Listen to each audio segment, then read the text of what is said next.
À celui qui est ferme dans ses sentiments, tu assures la paix parce qu'il se confie en toi. Isaïe chapitre 26, verset 3. Bonjour bien-aimés, c'est l'heure de la prière, de la repentance en cette mi-journée du dimanche 22 juin 2025. Prions ensemble. Seigneur, en ce milieu de journée, je m'arrête un instant pour t'honorer. Merci pour ta présence qui m'accompagne depuis ce matin. Merci pour les forces reçues, pour les opportunités, pour ta paix. Je te remets la suite de cette journée. Conduis mes pas, dirige mes pensées, que je reste concentré sur l'essentiel, te plaire, t'obéir et bénir ceux que tu places sur ma route. Amen. Seigneur, renouvelle en moi la vigueur, efface les distractions, ravive ma foi. Que cette journée soit un témoignage de ta grâce dans ma vie. Il est écrit dans ta parole qu'à celui qui est ferme, qu'à celui qui est ferme dans ses sentiments, tu assures la paix. La paix parce qu'il se confie en toi. Je continue avec toi. Seigneur, merci pour cette mi-journée bénie. Au nom de Jésus-Christ de Nazareth, nous avons ainsi prié. Amen. Bien-aimés, souvenez-vous que nous sommes là principalement pour vous inviter à revenir dans la maison du Seigneur, dans la bergerie. Bien-aimés, sache que le Seigneur Jésus-Christ est toujours vivant. Il est mort certes, mais il est vivant. Il est ressuscité. Il vit en nous par son Esprit Saint. Et il est prêt à tout moment. Il est prêt à tout moment pour t'aider, pour t'accompagner, pour te guérir, pour te sauver.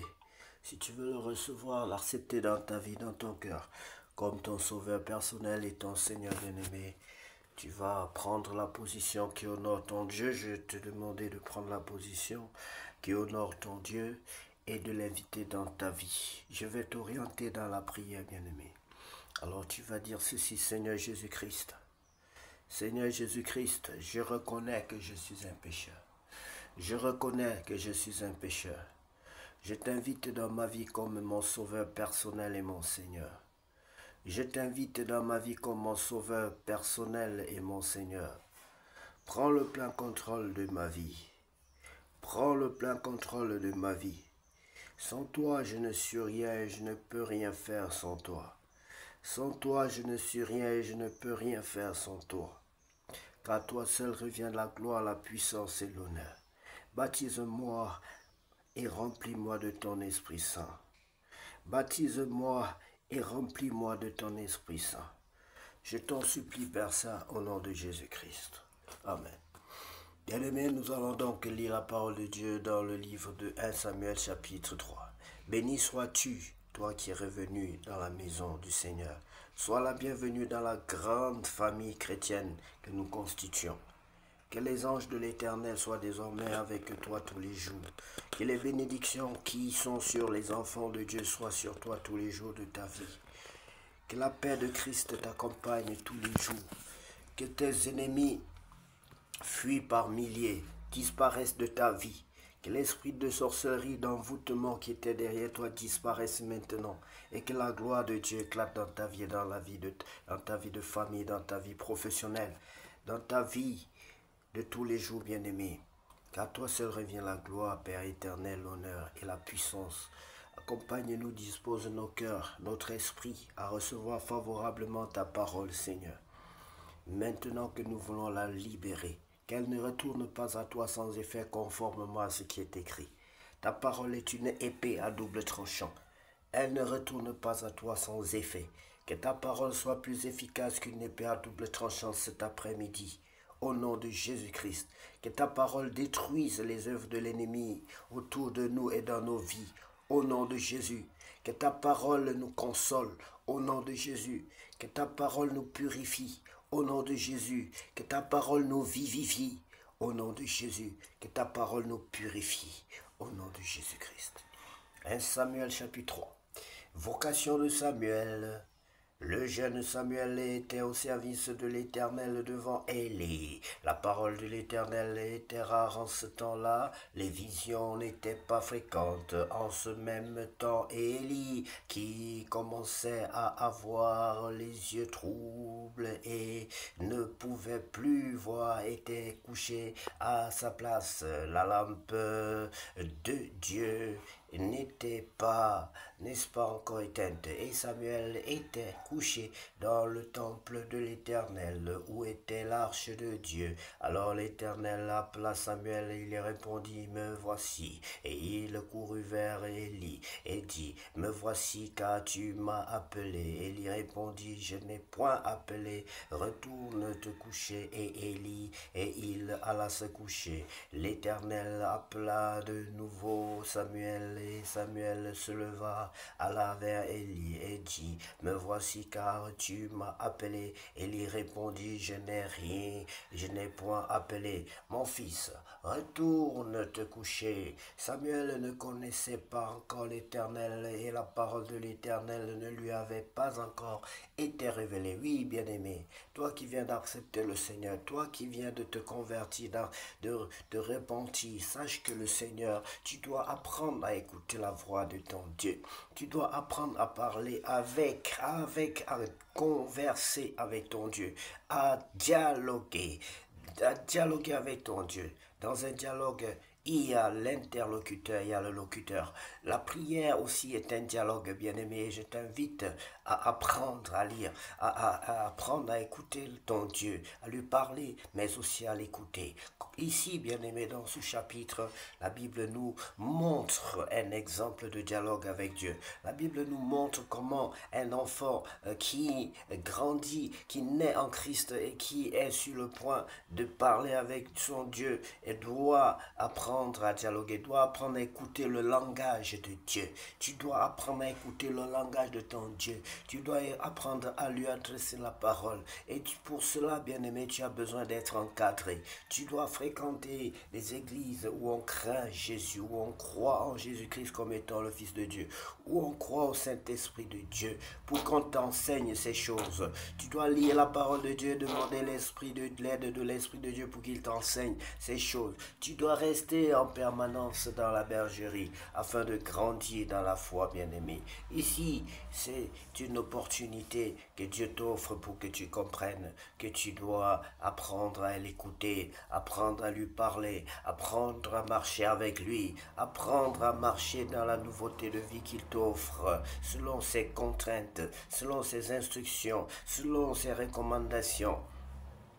L'Éternel appela de nouveau Samuel, et Samuel se leva, alla vers Élie et dit, me voici, car tu m'as appelé. Élie répondit, je n'ai point appelé, mon fils, retourne te coucher. Samuel ne connaissait pas encore l'Éternel, et la parole de l'Éternel ne lui avait pas encore été révélée. L'Éternel appela de nouveau Samuel pour la troisième fois, et Samuel se leva, alla vers Élie et dit, me voici, car tu m'as appelé. Élie comprit que c'était l'Éternel qui appelait l'enfant, et il dit à Samuel, va, couche-toi, et si l'on t'appelle, tu diras, parle, Éternel, car ton serviteur écoute. Et Samuel alla se coucher à sa place. L'Éternel vint et se présenta, et il appela comme les autres fois, Samuel, Samuel, et Samuel. Et Samuel répondit, parle, car ton serviteur écoute. Alors l'Éternel dit à Samuel, voici, je vais faire en Israël une chose qui étourdira les oreilles de quiconque l'on entendra.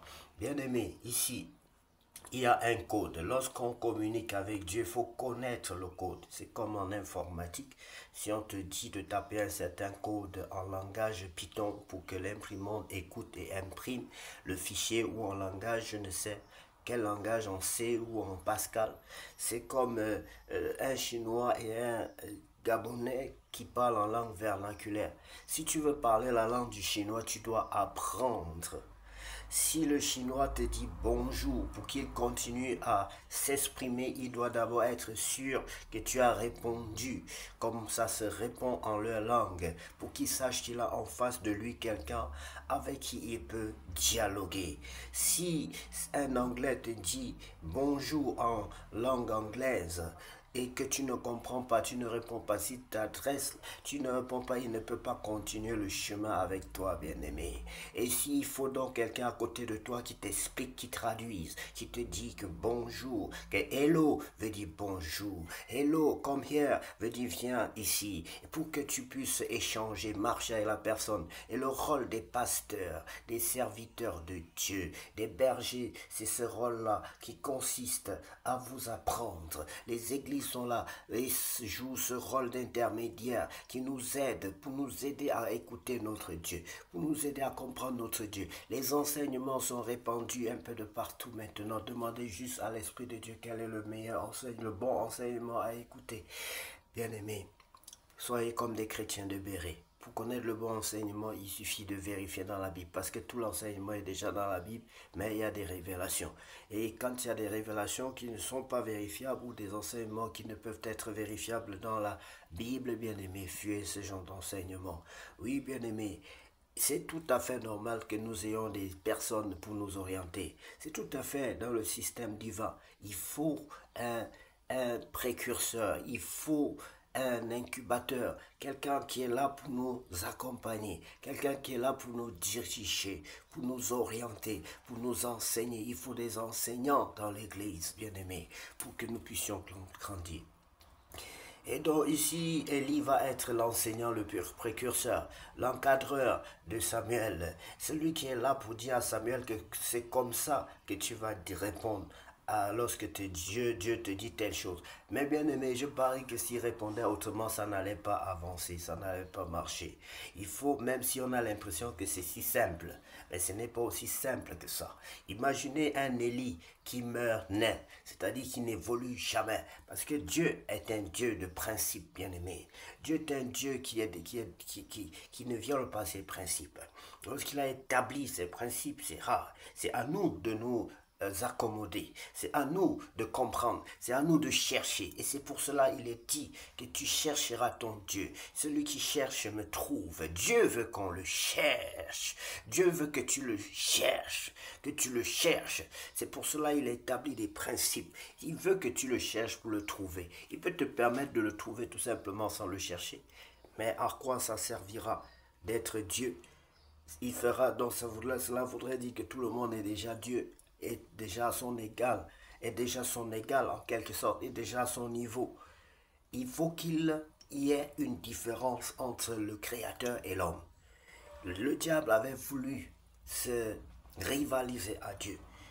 Et Dieu lui a montré que ce n'est pas dans son principe. Il peut permettre que nous soyons ses égaux.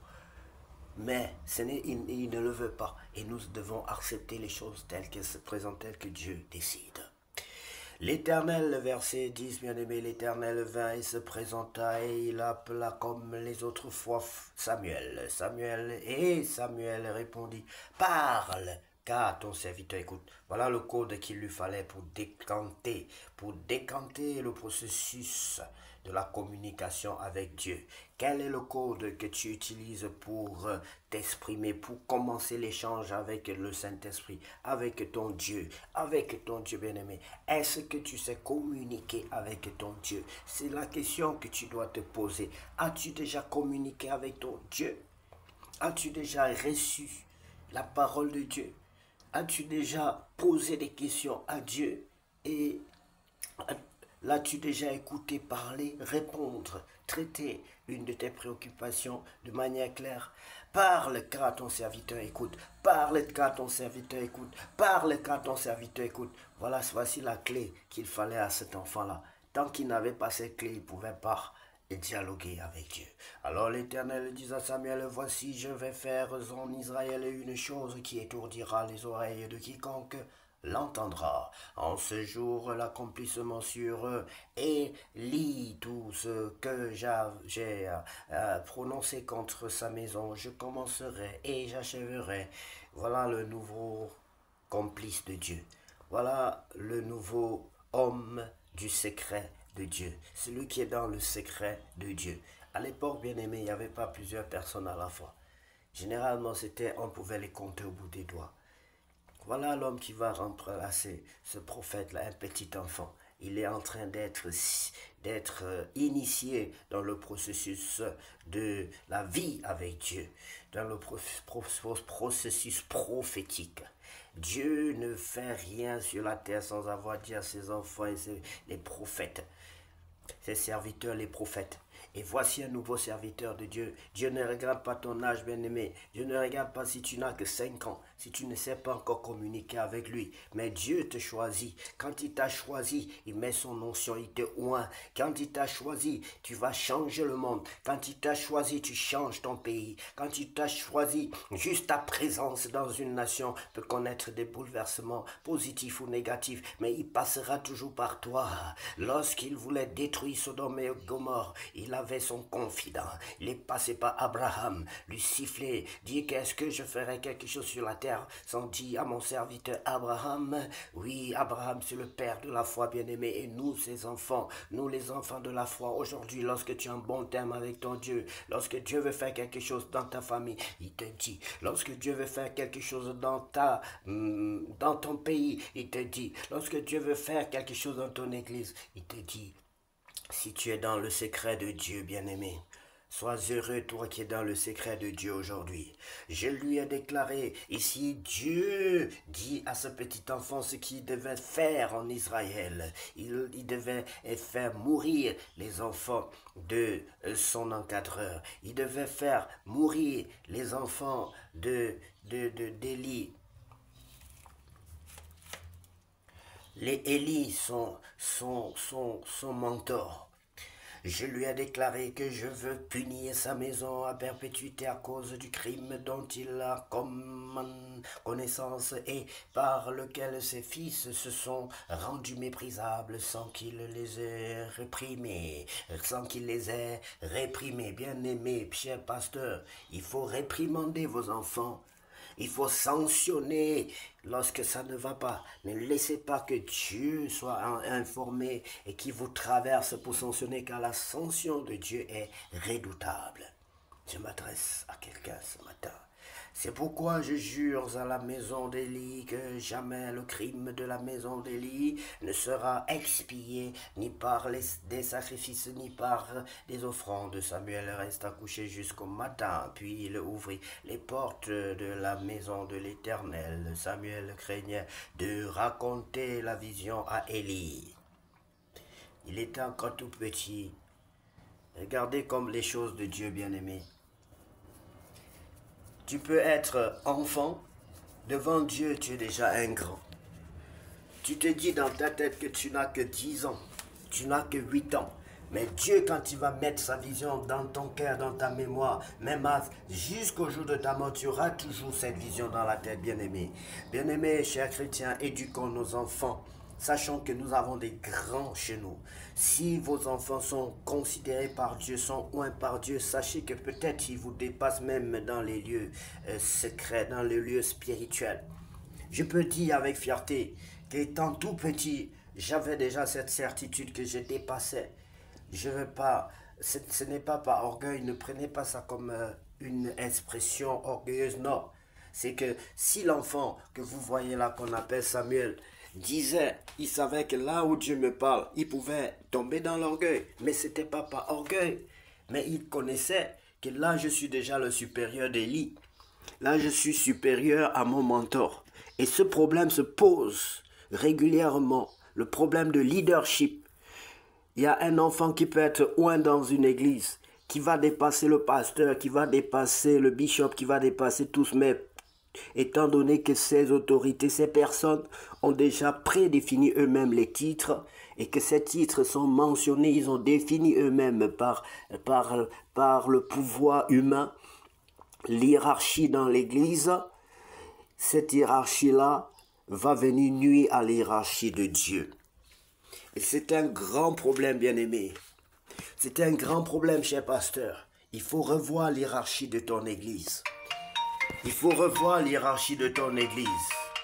Il faut revoir si c'est toi qui établis l'hiérarchie dans ton église ou si c'est Dieu. Tu dois creuser pour savoir quel est l'homme du moment de ton église, de ton assemblée. Tu dois creuser si vous voulez que les choses aillent dans le bon sens. Ça peut être un enfant de 5 ans, ça peut être un enfant de 10 ans, ça peut être un enfant de 15 ans, ça peut être un jeune oint de l'Éternel bien-aimé.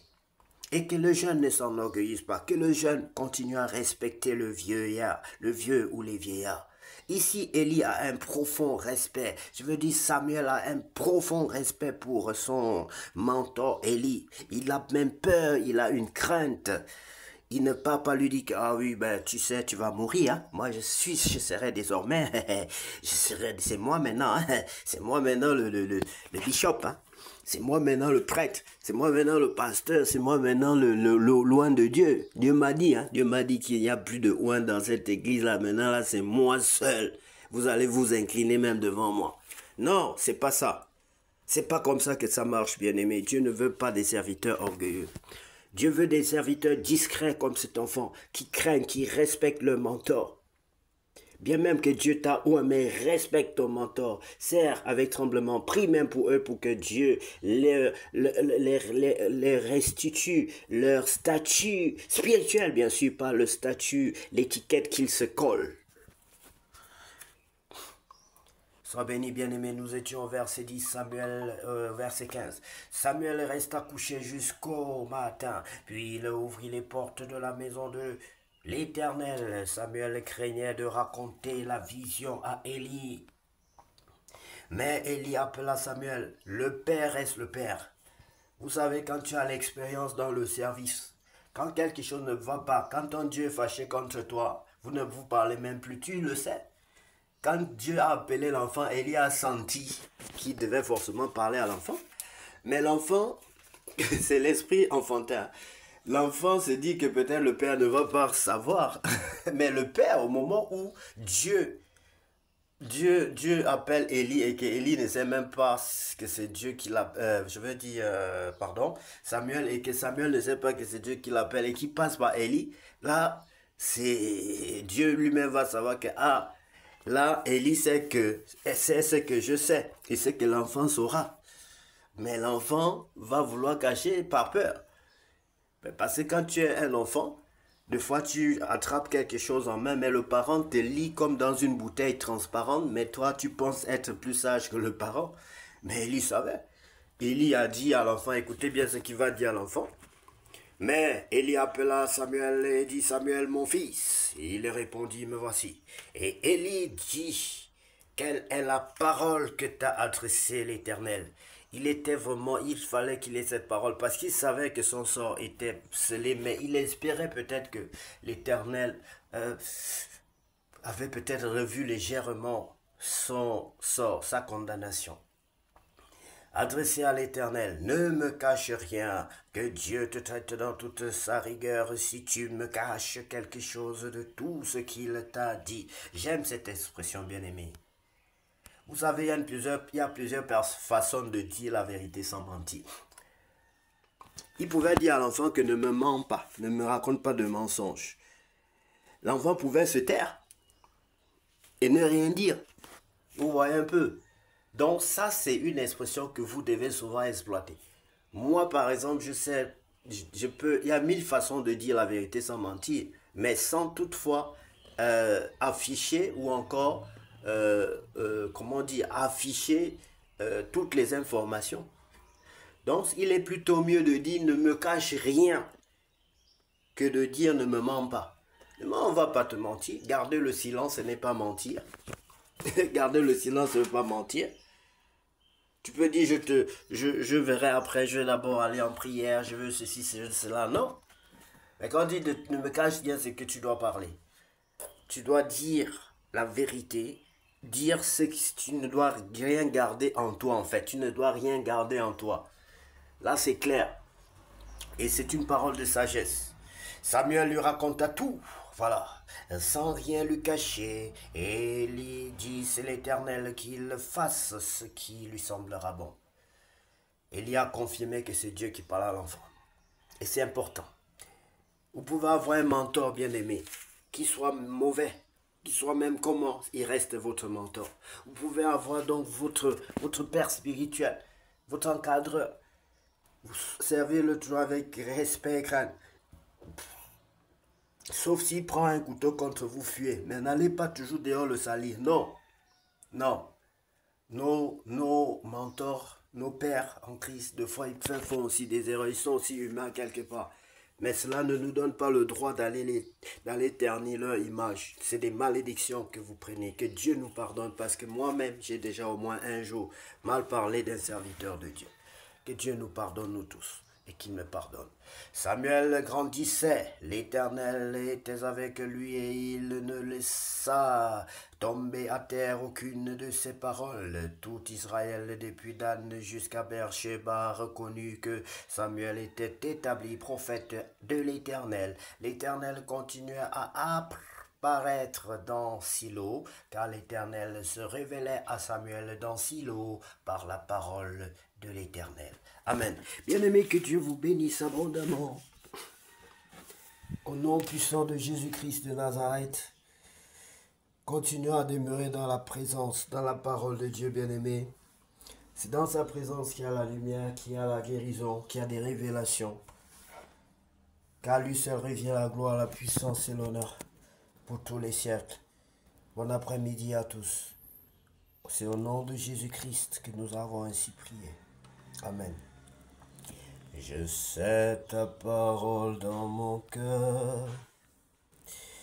Je sais ta parole dans mon cœur. Pour ne pas pécher contre toi, Seigneur. Je sais ta parole dans mon cœur. Pour ne pas pécher contre toi, Seigneur. Je sais ta parole dans mon cœur. Je sais ta parole.